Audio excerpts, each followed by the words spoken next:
Good morning, and welcome to the Self-Injury and the Attempt to Cope, Connect, and Communicate webinar.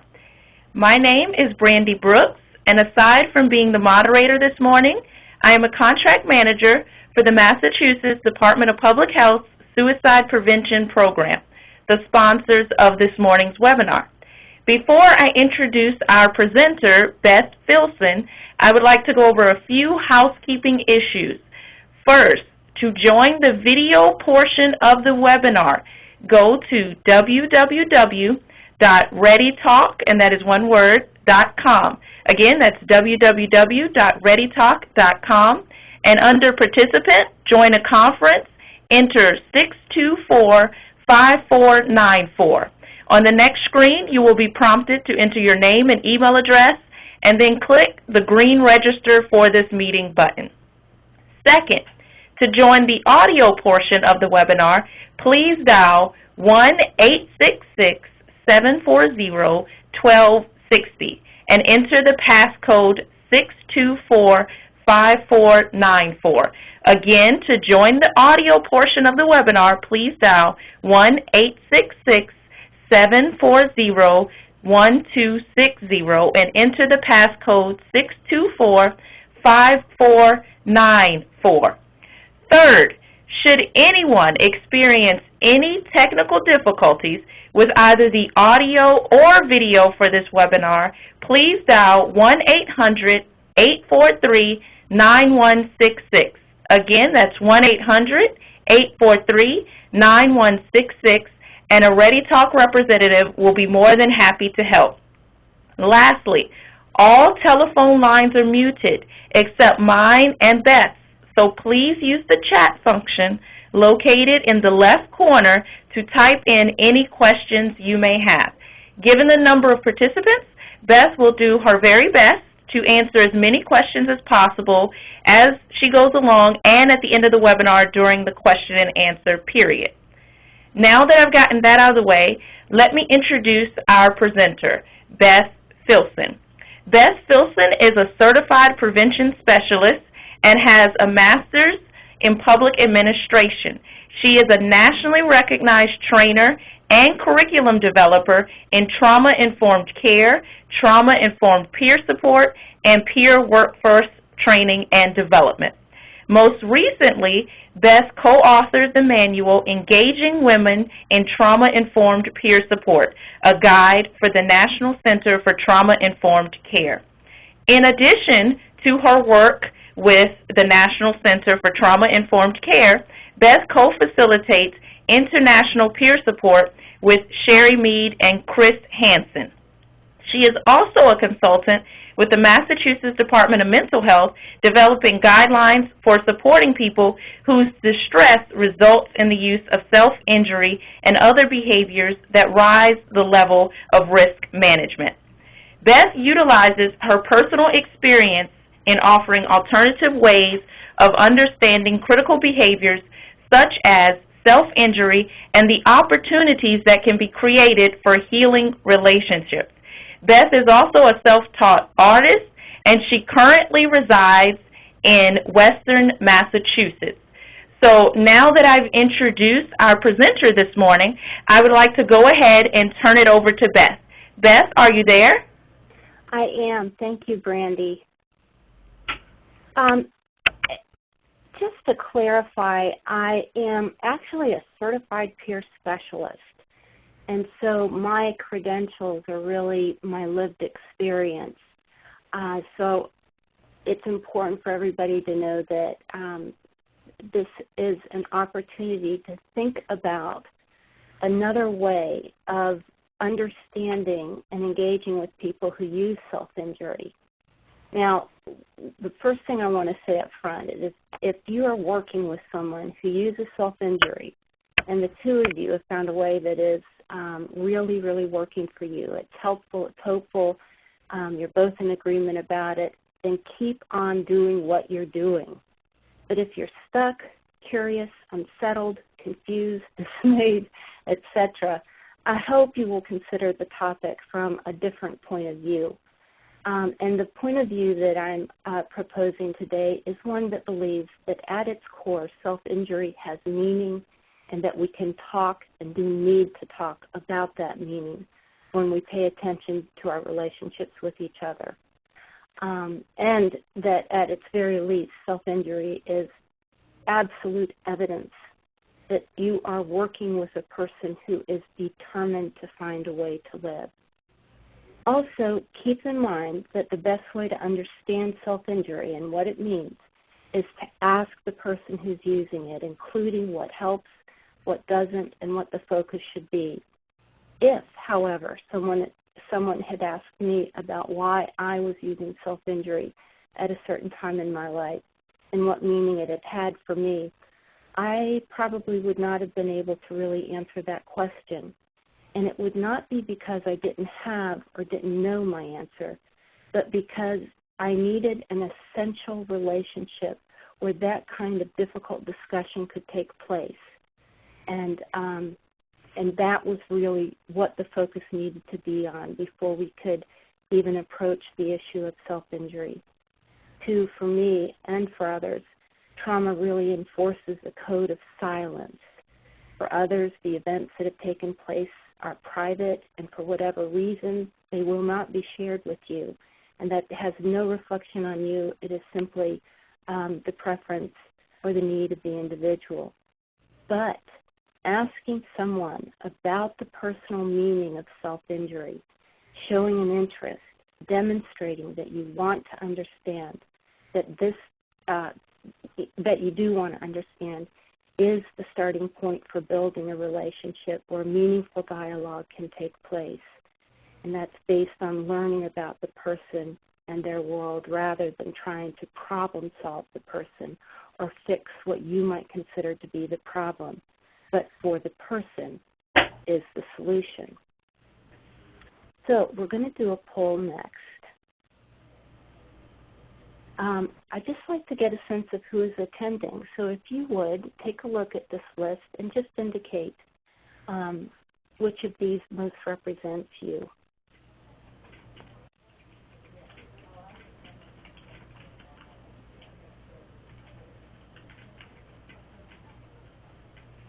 And there that.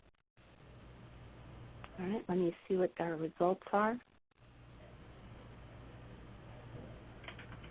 Okay, so our big group is the consumer, survivor, ex-patient, and peer community. I'm sorry, the peer specialists and recovery support folks. We've got some direct care workers, lots of licensed clinical social workers, MDs, PhDs, no. Occupational therapists, no. We've got some family members. I'm really glad to see that. And we have public health and mental health. And then there's a group of other. And maybe we'll find out a little bit more about who you are in our question and answer session. Probably the question and answer session will occur at the end. So, language and terminology. I don't want to spend a whole lot of time on this slide, but we'll refer you to some of the resources that I've included at the end of this presentation. They're easily accessible, and they can provide you with a solid foundation for understanding self-injury. However, I do want to clarify a couple things that I think are important as we talk about self-injury. First of all, self-injury does not always result in self-mutilation. So that is a term that really doesn't apply to all of us. The term is actually really not useful in a large majority of cases. Referring to people as cutters further stigmatizes what is already a burden for people struggling with self-injury. Self-injury is neither a suicide attempt nor a gesture. Most people have heard the acronym SIBS as well as non-suicidal self-injury. What I'd like to say about that is that it's really important that, like all clinical language, we need to be careful that these categorizations do not obscure the individuals that we're talking about and the idiosyncratic meaning self-injury has for people. We will talk about people who use self-injury rather than people who self-injure. And the reason why is to really underscore the fact that self-injury is one of many, many, many activities people use to reduce their distress and to feel better. So in general, self-injury refers to the direct harm to the body that has no socially sanctioned purpose and is not about the intention to commit or attempt to commit suicide. However, if you think about it, this definition really breaks down when we take a look at the person choosing to eat a gallon of ice cream while watching CSI rather than making use of the gym membership that they have, or coming home from a bad day at work with 2 bottles of wine determined to get drunk. Surely these are self-injurious acts as well.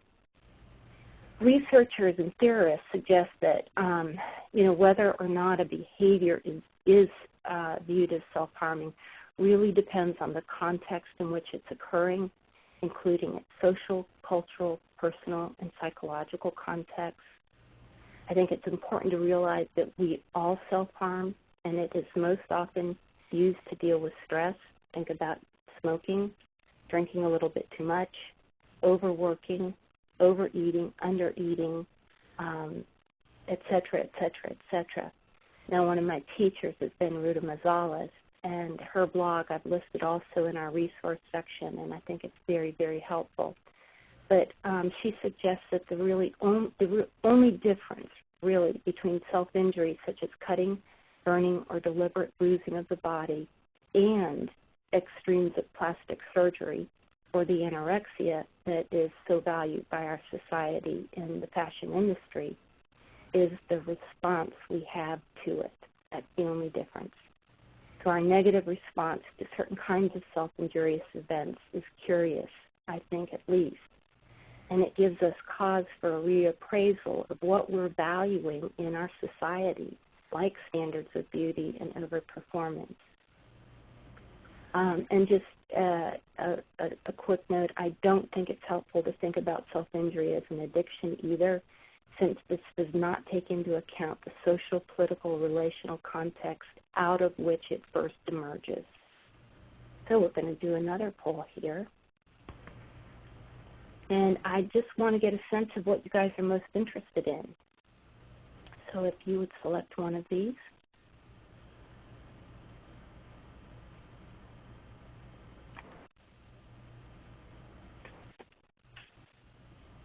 All right, let's take a look at results. Stopping self-injurious behavior. Look at that. Wow, I am so thrilled to see understand meaning of self-injury. That's the huge one. That's great to see. Risk minimization strategies, excellent. There's a resource at the end of this presentation that you'll want to take a look at that talks about risk minimization strategies. So glad to see this one helping providers.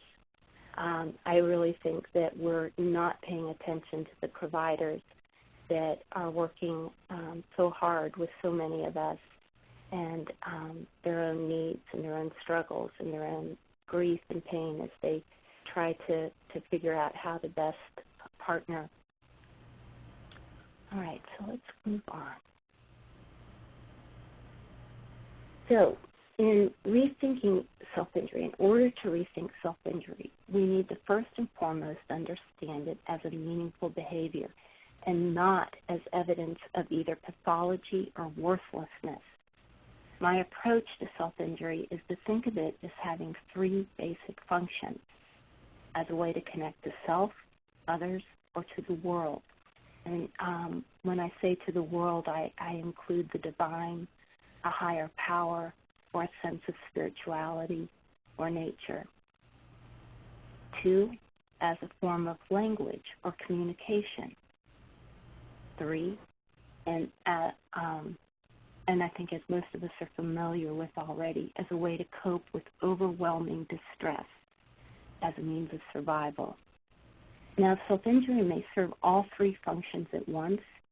The reason why someone is using self-injury in one instance is not going to be the same reason why they use it in another. Its meaning will likely change over time. we need to ensure that our interventions are not one size fits all, or that our interventions remain static. So we need to support our interventions, our relationships, our conversations need to support this mutability of function that is so inherent in self-injury. Now here's an example of what I mean about mutability of meaning and function. Let's take the example of a child that may start using self-injury as a way to master the pain he feels in an abusive home. For the child, self-injury is about managing the physical distress of his scary and hurtful environment and relationships.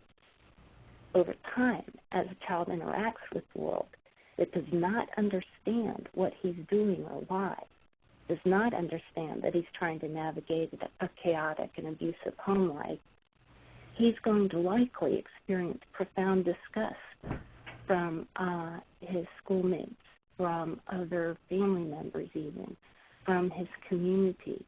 He's going to experience and definitely internalize that as shame. Ultimately, he may experience a sense of being othered, as not being a part of. So now his self-injury becomes about dealing with the loss of meaningful connection to others and becomes how he is going to connect to himself. What's the core problem in this scenario? If we don't take into account his home life, if we are trauma unaware, it's going to be very likely that we're going to assume that the central problem is his behavior when it's actually the abuse the child is living with or at one time lived with. So focusing on stopping the behavior effectively deprives the child of the one way he has figured out how to operate in the world and to experience himself in the world. So those of you that are most interested in stopping self-injury, I'm so sorry I couldn't give you an answer to that. Or let's push this a little bit more. In the case of self-injury as language, it may be the only way that child has to communicate his agony. You know, if the first utterance that he makes is hitting himself in the face, and that's met with behavior modification or some other means of containment, he's effectively silent. Do we let the child continue to hurt himself, beat himself in the face? Well, of course not. But we can't isolate the issue within that child. We cannot take the child out of his world and think that we're going to be able to successfully support his healing. All right.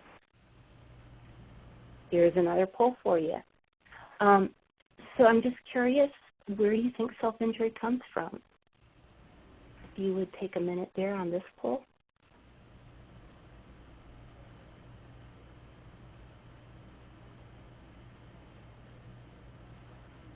Okay, I'm going to skip to our results. Good for you. Good for you. And there's some honest answers. I just don't know. Wonderful to see that. All right. Now, before I go on, I just want to talk to you a little bit about the art that I'm using. I want to share with you a story about, my own experience during a lengthy hospitalization, due in part because of my own use of self-injury. I turned to the materials that were available to me, which turned out to be chalk pastels, oil pastels, things like that. And it became a way for me to communicate my truth and to connect to who I knew myself to be. And that was so critical because of the onslaught of the diagnosis and its my perception of it as wiping out who I was, who I knew myself to be. But later my artwork began to be shown in galleries, and so it became a means to a larger identity than just simply that of a mental patient, as well as how I finally was able to participate in a very different and in a very meaningful way in my community. So I'm always talking about the importance of art in healing. But when we understand that trauma is the context out of which self-injury and other coping strategies emerge, what happens is that we think of trauma as sort of how it's been defined in the DSM, or we get these very clinical terms, or we think that the only trauma impact is PTSD, when actually PTSD is just one of many trauma impact issues. So I was doing a training in Vermont, and I asked this question to my participants: what is trauma? And the most helpful, most useful definition that came up was this, that I use all the time now. Trauma is something that happened to you that still haunts you today. And if it doesn't still haunt you, it sure did for a long, long time. And I find that incredibly useful because we so often don't recognize the issues, the events that have impacted and haunt people today. What happens for many of us in the mental health system is that trauma is not recognized, and therefore providers may not make the connection between self-injury and past or present trauma experience. Now, trauma-informed systems of care assume trauma. This universal expectation of trauma places the person at the center of a world, grounding care providers and, all of us in an appreciation that the person comes from a world we know nothing about, a world that has shaped how he reflects on, organizes, and makes sense out of the events that have taken place. And I really have to question, how can we treat someone whose world we know so little about, whose language we're not sure we understand, and whose customs seem so strange and alien to us? We must know the world from which people emerge. So we've got one more, I think, poll for you. The best way to stop self-injury. There you go. Give me some answers there.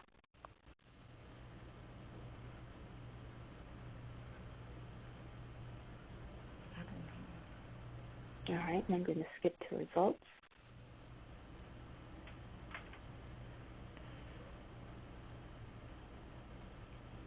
Wow, absolutely. It occurs in the process of healing. And we got that little green group there that's saying let's not give it any attention, and that's okay. Let's keep going and see what new meaning might emerge here. So here's the question: why won't we stop? And the answer is, for a lot of us, that the sources of trauma have been normalized within systems of care or simply go unrecognized. In the resource section, again, you're going to find information about risk minimization, which I think will be helpful for you. It is not helpful to try to stop someone, to simply focus on stopping the behavior, for that to be the extent of the treatment. So let me talk to you a little bit about why. Let's say you've acknowledged past trauma in the person's life, or we will over the course of the next few slides here talk about that, but coming back to this, let's say you've acknowledged past trauma in the person's life and you're certain there are no current triggers or ongoing violence for which this person is attempting to cope. And you've been working with this person on using healthy coping strategies, but they are still, time and time again, falling back on self-injury. What's going on? So let's take a look.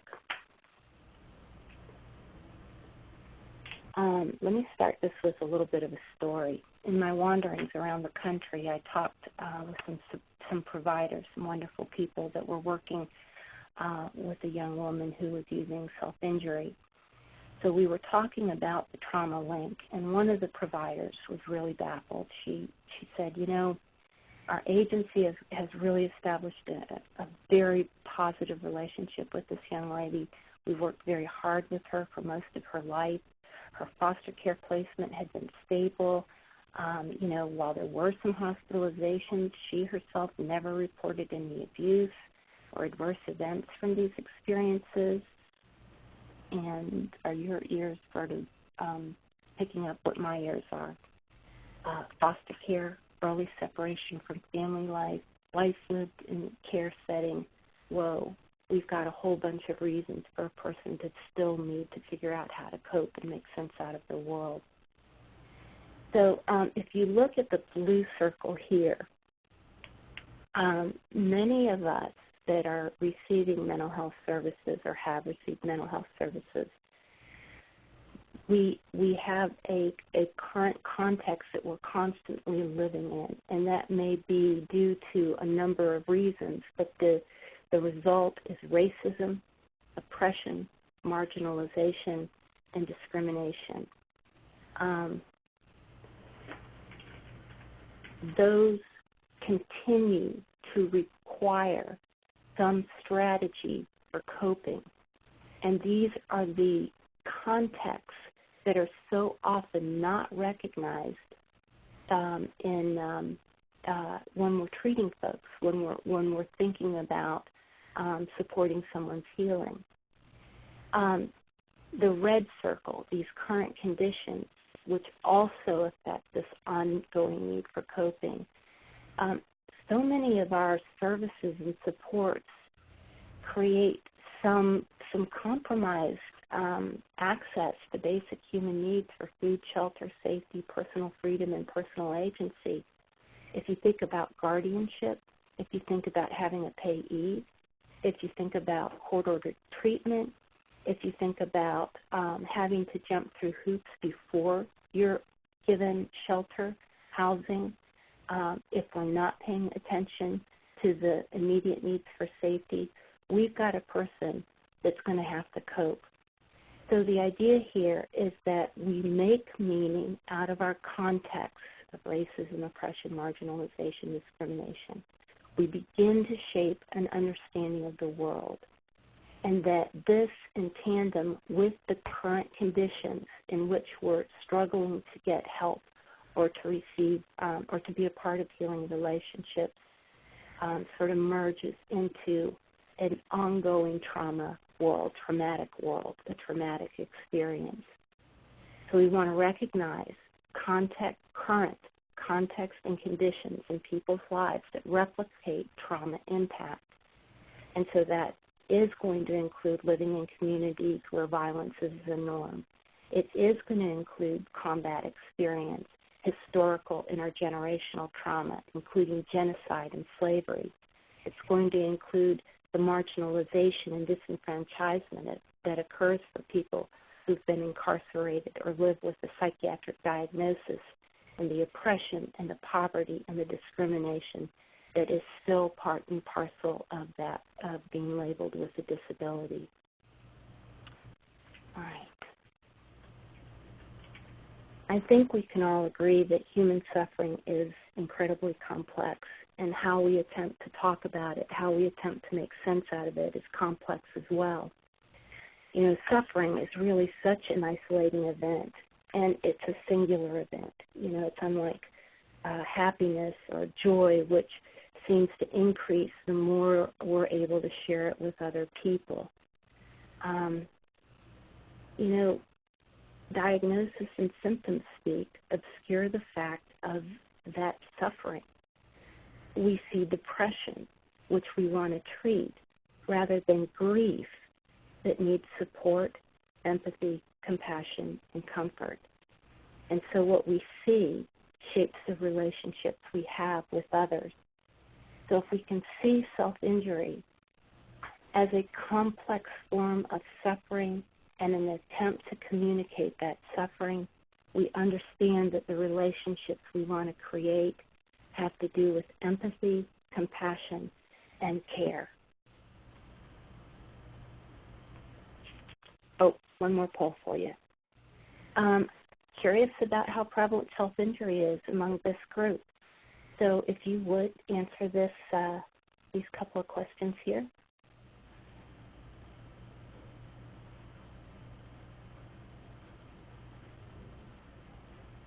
All right, and I'm going to skip to our results.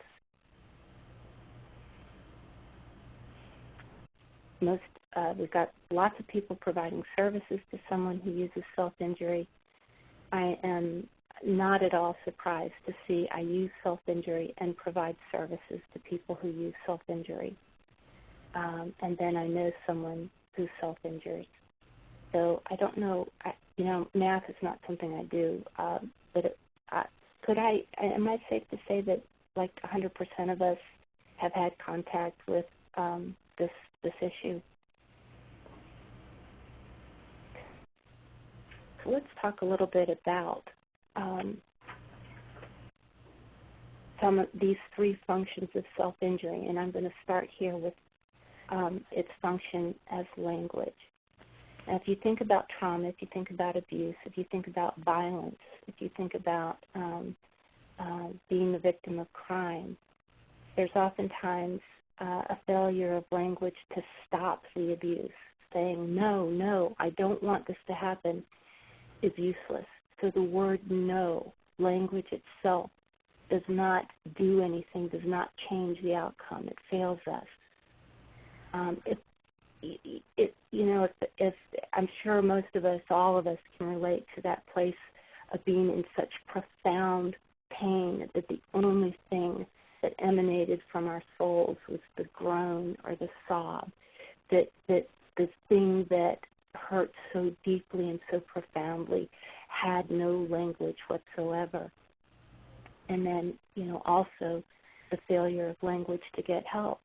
I know so many of us have tried to tell a school counselor, have tried to tell a mother or a father, have tried to tell an adult at some point in our childhoods about what was going on, and were met with, that's not happening, that's not possible, how dare you?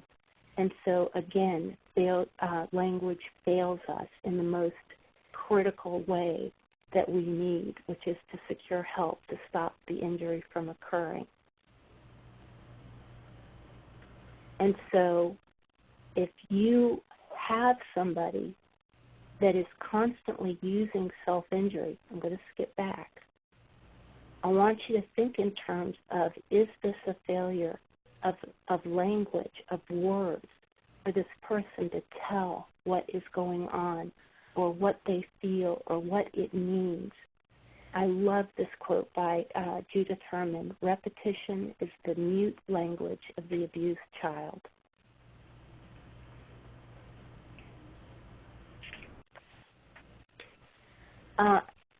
And before I talk to you about this slide, let me just say, too, that if you've got someone, if you're working with somebody who continues to use self-injury, the answer is not to give that person another diagnosis and more medication. The answer is to look at your services and your supports and your interventions and to figure out with that person, do these really meet your needs? Does this answer your pain? Is this allowing you to feel that we are hearing you? Now, we hear a lot about the issue of contagion, which, is the transmission of, a disease among a group of people. And so in self-injury, it is the transmission of a behavior among a group of people that are closely connected. So let's talk about that. Language, really, I think we all know, develops and takes root because it binds together a community. It's effective. That's why we use the language that we use. So in terms of our youth and the epidemic of self-injury in our schools, I'm wondering, could it be that self-injury has simply become the most successful way to communicate distress, especially, for a culture that in so many ways is connected to social media, but also profoundly disconnected by virtue of the ever-growing complexity and fragmentation of our society. In the resource section, you're going to find a website that my friend in out in Kansas, Christine Young, turned me on to.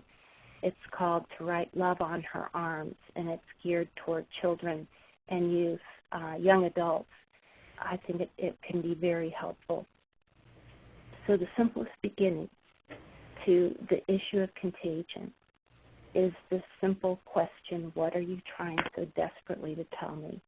And again, this is not going to be an easy answer, but it doesn't have to be answered in the moment. It's the question itself that lays the foundation for your relationship, where people's truths, their stories can finally be told.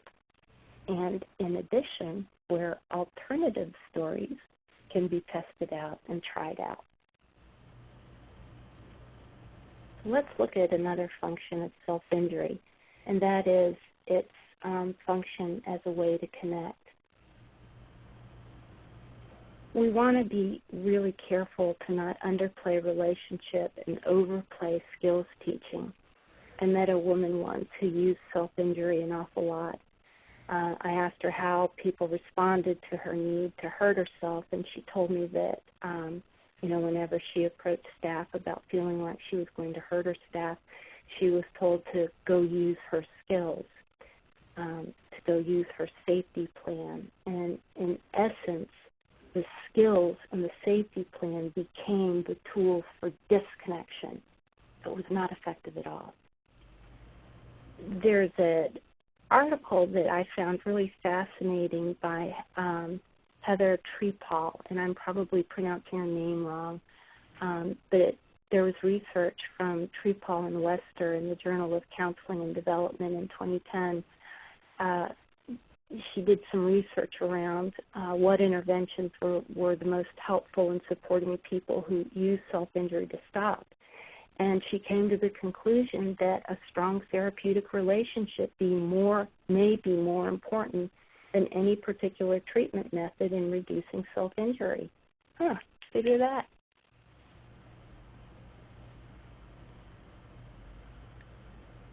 Not just connection to others. Let's talk about connection to self. I don't know if this resonates for any of you, but in some ways, who we know ourselves to be becomes inseparable from our traumatic experiences and therefore, by extension, inseparable from our self-injury. Trauma makes experiencing new events in a person's life pretty terrifying and actually unbearable. If you think about the body's ability to tolerate additional arousal, it just makes it very hard to go out and try new things. And so basically what we do is we seek what we know. Self-injury may be how we're connecting, how we're actually disconnecting from others in order to reconnect to a sense of self, to return to the harbor of self and identity.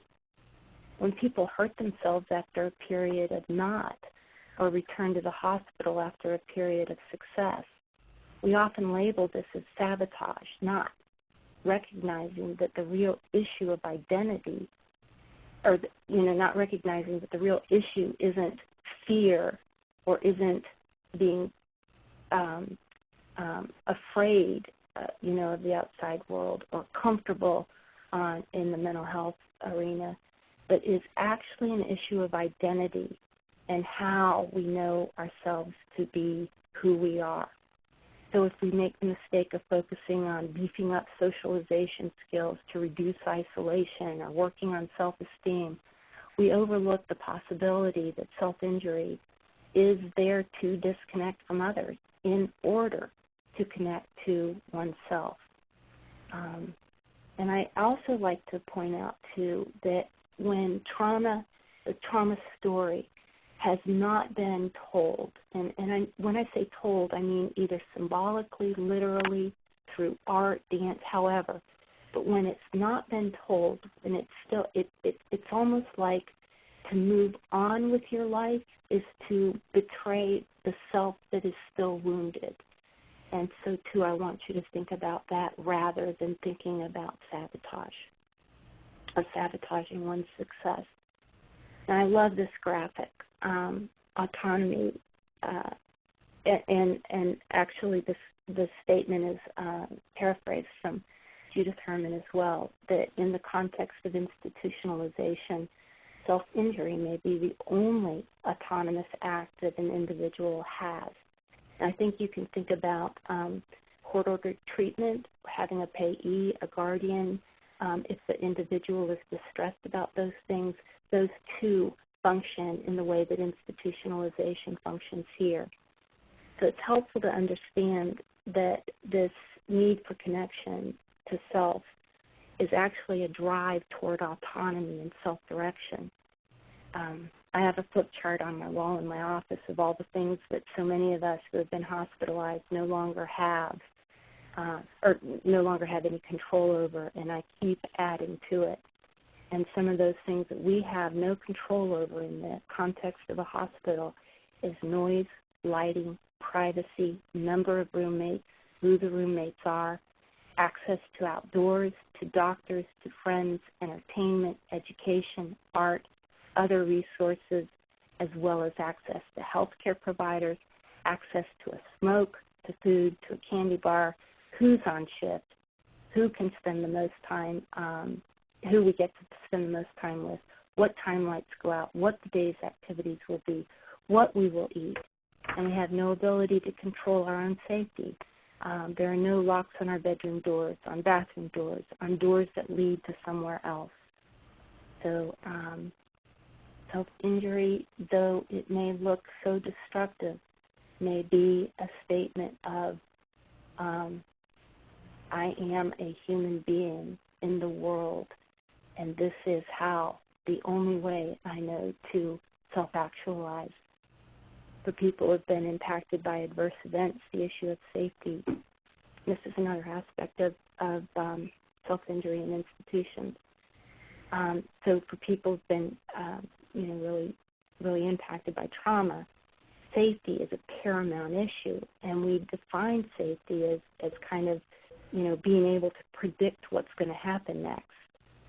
So in a place where there is so little that we can control, self-injury may also be an event with the most predictable consequences. If you think about it, if you've been in a hospital, if you know what's going to happen, it becomes a means of safety, even though what you get is more pain. It tells us that safety, predictability, is more important than the consequence. I think this is true in juvenile justice systems, the forensic system, penal system, substance abuse and mental health systems, and nursing care and medical facilities. So the antidote, if you will, is something that we talk a lot about, and it's called being person-centered, supporting self-directed recovery, collaboration, shared power, and decision-making. But do we really know what those terms mean and what they look like and feel like and are in action? And if you're not sure, that's, I think, a place for real inquiry.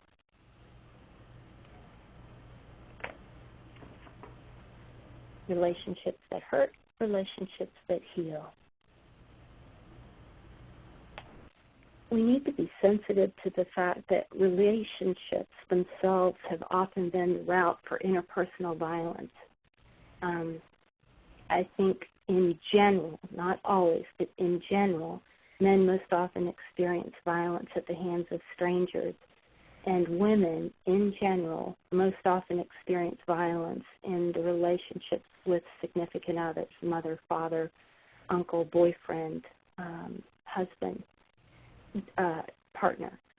So this is what I mean by trauma shaping how people participate in their world and how they're responding to care providers.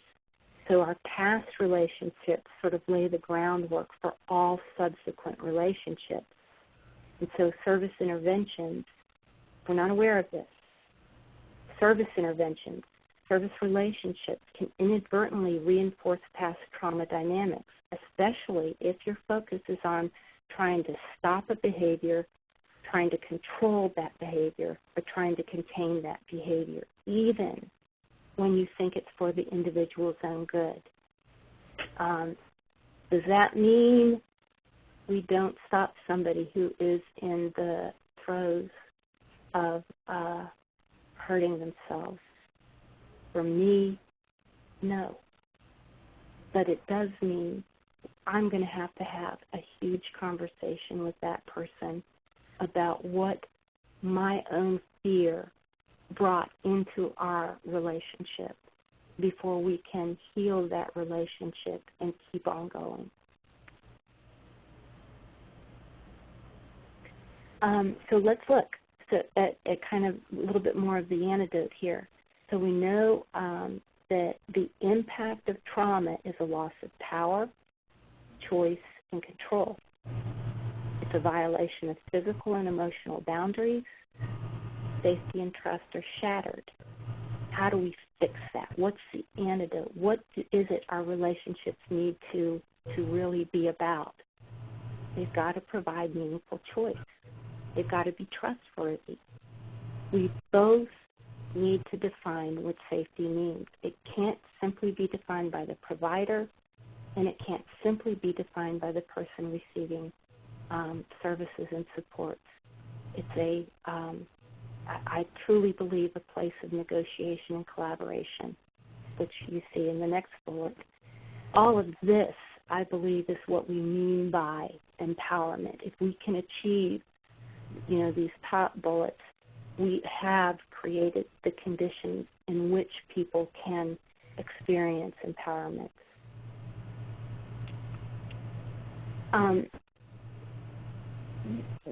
This is something that a wonderful peer taught me, Mary Blake, but she said there are 3 characteristics or dimensions to trauma. And we usually get very hung up and think that the only characteristic to trauma is the event. So the first characteristic of trauma is the event. It's the what happened. But the second is its impact. How does this affect you today? And the third characteristic is the meaning that the individual has made out of what has taken place in his or her life. We so often get lost in a focus on just the events that we become overwhelmed by the weight of tragedy. So it's really important for us to recognize and appreciate these other 2 dimensions of the trauma narrative, this impact and meaning.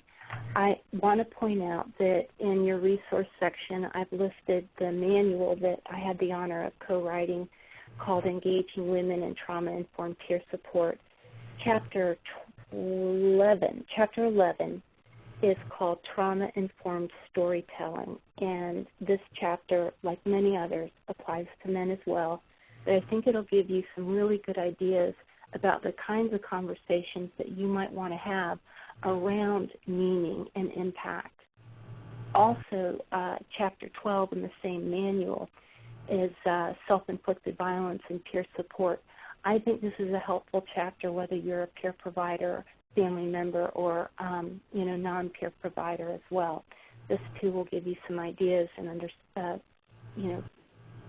thinking about working with or carrying on a dialogue with people about self-injury.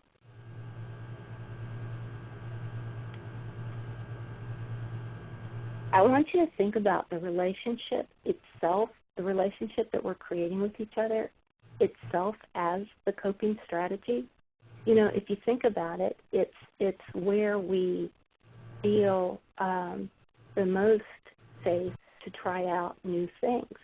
It's when we're mutually involved, we're actually mutually building resilience. This was really interesting to me, and forgive me if I'm wrong, but I believe it was from Jean Baker Miller. The idea here is that for women,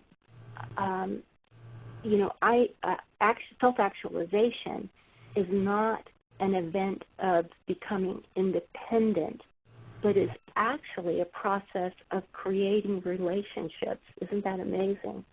So I think we really, really want to pay attention there, especially to our relationships. It's always the vehicle for collaboration. And please don't forget, when we're thinking about community integration, when we're so wanting our peers, each other, the people we serve, our family members to get out of the mental health system to become part of the community. That community is based on relationships. It's not based on isolated individuals. And so just really, really keep that in mind. I wish I could have been more articulate with that one, but anyway. So trauma and loss. need for meaningful connection. Here's a picture of a bridge. I think of self-injury as a bridge. It's nothing more. It's an opportunity to connect you to another human being, to approach another human being, to begin a conversation, a dialogue. Now, we have been pathologizing this need for connection. Who among us does not need connection? Who among us did not this morning look in a mirror, comb our hair, or at least figure out if the clothes we were wearing were passable? Is that attention-seeking? I think it might be. But we're not pathologizing that. We understand that in the context of social interaction. So really, really important to stop thinking of this as manipulating, attention-seeking, or acting out, being dramatic. That is a tragic outcome, is that people get the message, I am to be alone. I am meant and I need to function as an isolated individual. When we use those ideas, when we use those terms, we are supporting people to internalize the hatred that they are already experiencing as a result of other people's responses to their coping, to their attempt to connect, to their attempt to communicate. And so among people who self-injure, among the community of providers that are supporting people to deal with that self-injury, I think, if there's anger, if there's frustration, if we're beginning to hate, it's because we've been taught to. And if we've been taught to hate, we can be taught to love. We can be taught to stop hating. We can be taught to go to a deeper place where we can connect around our shared human condition of suffering and trying to figure out how to live, as well as sharing our joy. So at the heart of self-injury, I believe there's a story. And like every story, it has its own author, it has its own vocabulary, and it has its own meaning. And it requires someone to tell it too. Stories are what bind us to each other. They create the teller and the listener. And as we go back and forth writing and rewriting our stories, we really are shaping who we are in our relationships to each other. These two-way relationships are so critical in healing. Our stories are what we have experienced, what we have learned about the human condition, and what it takes to prevail. These are the stories that become what our society needs in order to figure out how to survive the natural and man-made disasters of this century and beyond. What I am saying to you is that the person who is using self-injury has profound wisdom and insight, knows something about resilience and survival. And I love the book Healing Invisible Wounds by Richard Malika. He says that the real role of the helper is to make of the person who has suffered so much trauma a good storyteller so that they may go out into their community and teach their community. All right, let's see what's going here.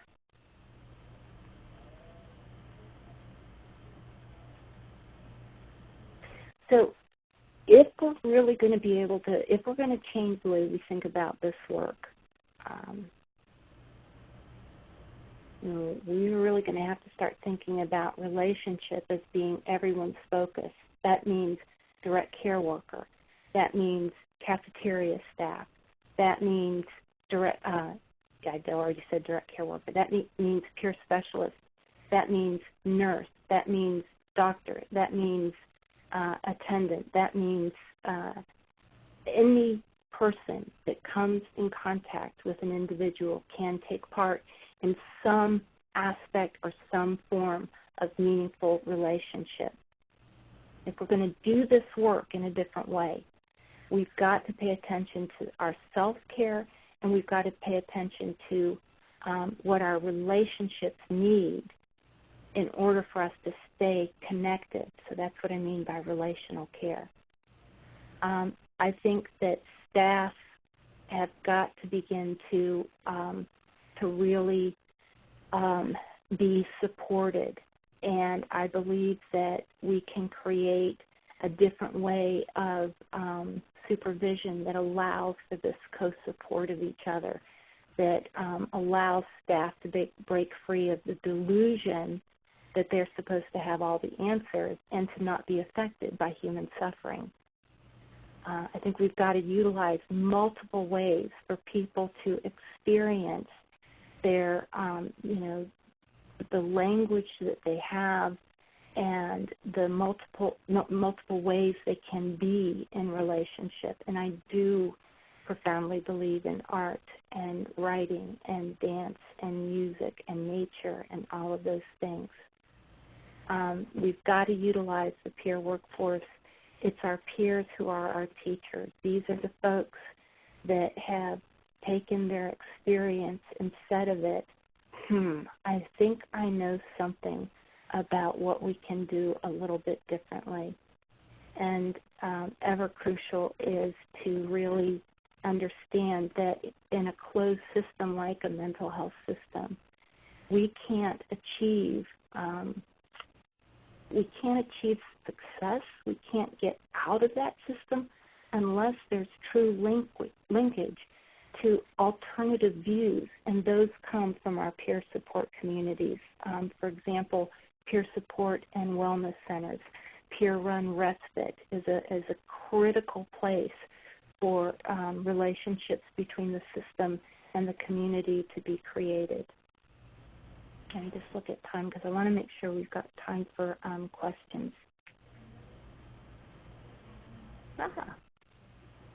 I think I skipped something, but that's okay.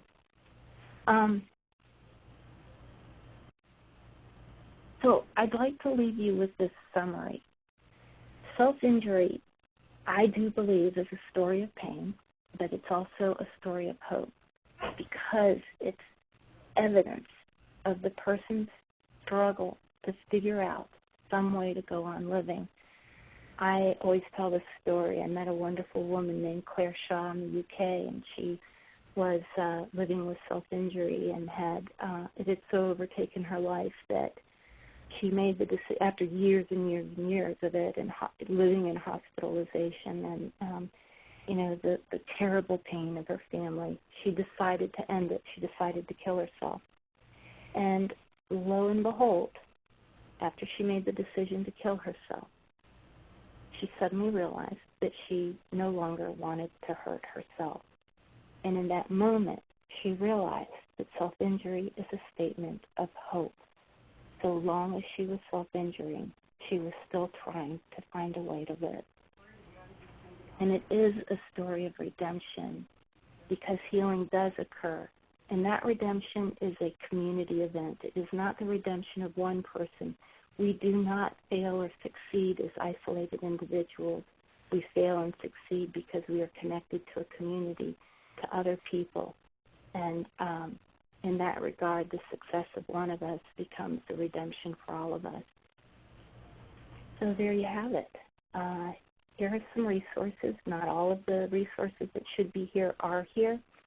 Please feel free to email me if you have questions that don't get answered in this presentation, or if you need more resources, or even have some resources that you have found helpful. There's been a lot of work done lately around really identifying helpful resources out there. So let's keep sharing them. So, Brandy, I think what we'll do is open it up for questions at this point. Yes, if anyone has any questions, again, please use the chat function located in the lower left-hand corner and type in any questions you may have.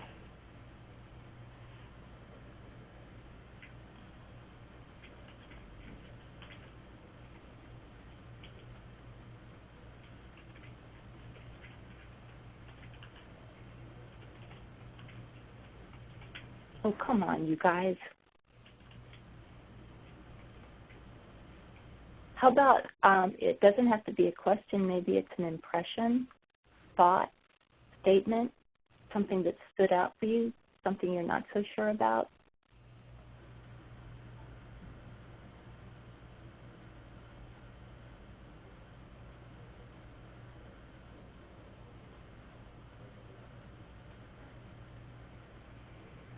Okay, it looks like we've got some questions coming in. Great. All right, so let me take a look at this. What are some of the ways you use to communicate your fears with the person you care about who self-injures? This is from Karen Rosenthal. What a great question.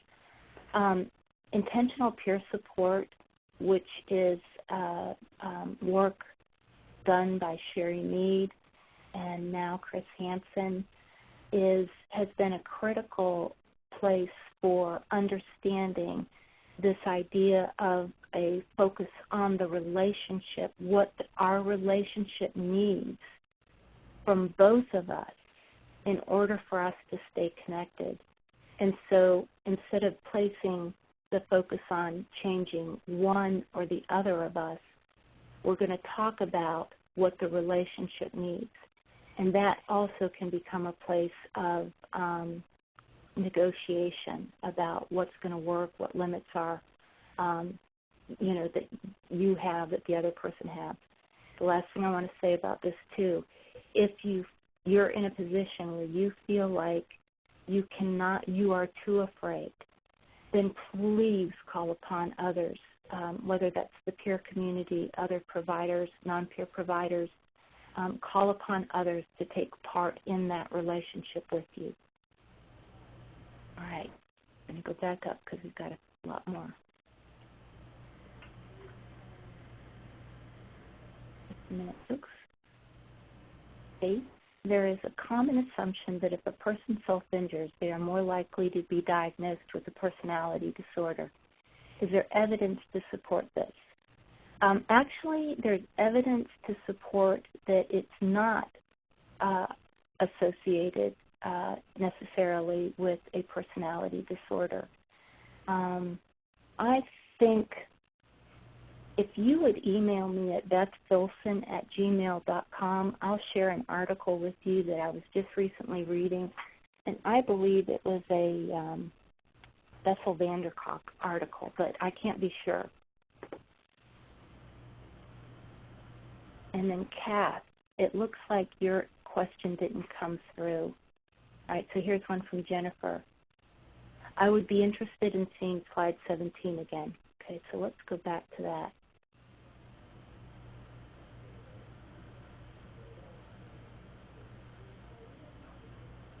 Oops, right here. All right, and I bet there's going to be a question that comes up with that. What is the prevalence of male non-suicidal self-injury? I don't know.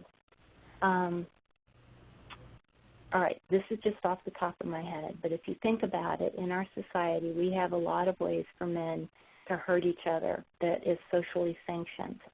Football, wrestling, et cetera, et cetera. So I don't know if there is another avenue that men use. I don't know if men just hide it, but I know men use it. But I'm sorry, I don't know the prevalence. Then Lori Rafine, Lori, I'm not going to say your name correctly, but thank you. Lord says, very powerful. I realize that self-injury can have many faces and levels. Thanks.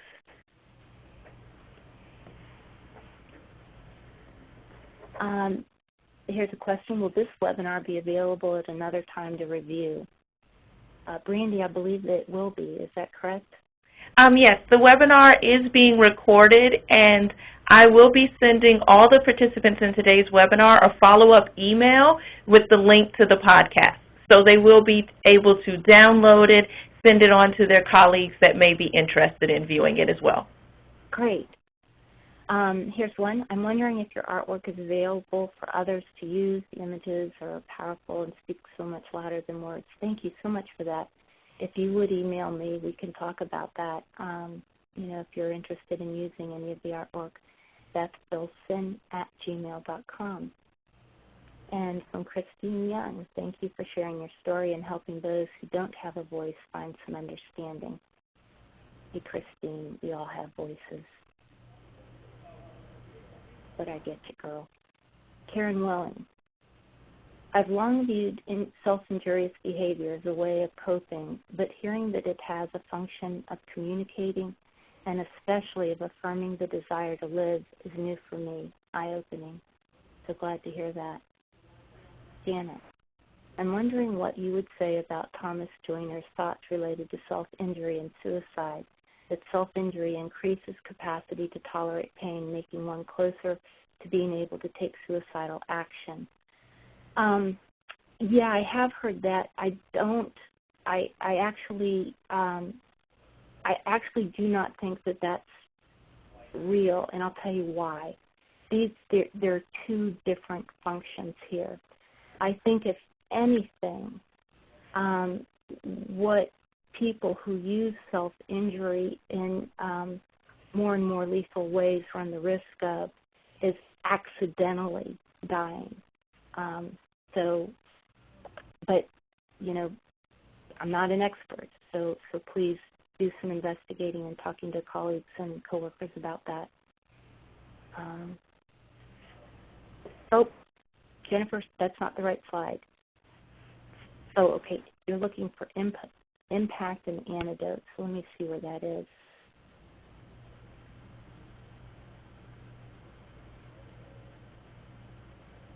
All right, I'm going the wrong way.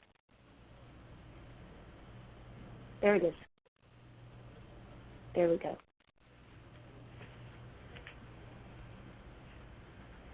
I'm wondering if you're, okay, we got that one. Lori, thank you. Karen, can I get a copy of the PowerPoint? Yep, we're going to make that available. And thank you for acknowledging the power of bearing witness to the struggle of survivorship as well as the actual traumatic events. You are welcome. Well, I got to tell you, thank you so much for letting me have this time with you, and I hope that this is just the beginning of a deeper conversation. I think we're all learning so much, and I just really look forward to the work ahead. Oh wait, we got one more. Let me see if I can get that. So we've got somebody that was saying that they're diagnosed with a personality disorder because of this, meaning self-injury. However, I always thought it was an extension or parts of my PTSD. What do you think of this? What do you think of that? I bet you already know. Happy to keep the conversation going with you if you'd like to make contact with me. All right. Anybody else?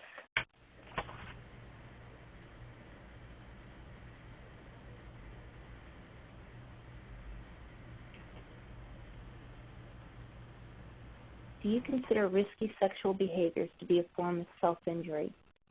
Well, like eating too much ice cream that you know is harming yourself, especially, let's say you are on diabetic medicine. Yes, it is a form of self-injury. But we also know that risky sexual behavior is, correlated to adverse childhood events. If you're interested in looking more at that, that would be take a look at the ACE study, acestudy.org. But yes, it is a form of self-injury.